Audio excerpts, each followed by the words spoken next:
जय मसी नमस्ते सबैजनालाई। हामी चाहिँ संगतिमा जाँदैछौँ आज बिहिबारको दिन है। सबैजना जाँदैछ। आज चाहिँ हामी चाहिँ यो रोडबाट आएको। कति दामी फुलेको,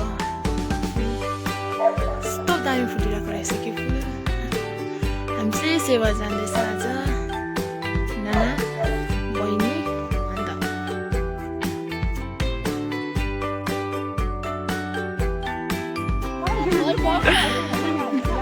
हामी चाहिँ यस्तो जग्गा छ हो। अन्त हामी यतिजना आइसकेको छ, जाँदैछ। तपाईँलाई एउटा मनपर्ने बाइबलको भर्स भनिदिनुहोस् त। मलाई मनपर्ने प्रत्येक वचनै छ है।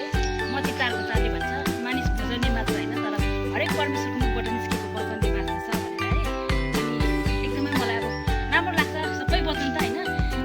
यो ना 10:10 भन्छ चोर त चोरु र मानु भन्ने हेतुले आए तर म चाहिँ तिनीहरूलाई जीवन दिन आएँ भन्छ है। अनि अर्को वचन यो ना 14:27 है। हामीलाई भन्नुभएको छ संसारले दिने यस्तो शान्ति होइन, शान्ति म तिमीहरूलाई दिनेछु, संसारले दिने यस्तो शान्ति होइन तर अर्कै शान्ति। कस्तो शान्ति होला होइन। अहिले के चाहिँ हाम्रो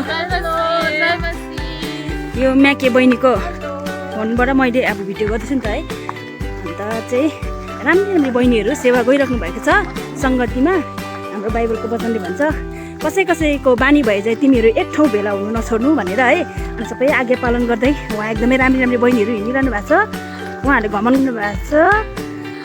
उहाँहरूले घमन गर्नुहुन्न नि त राम्रीको सुन्दरताको।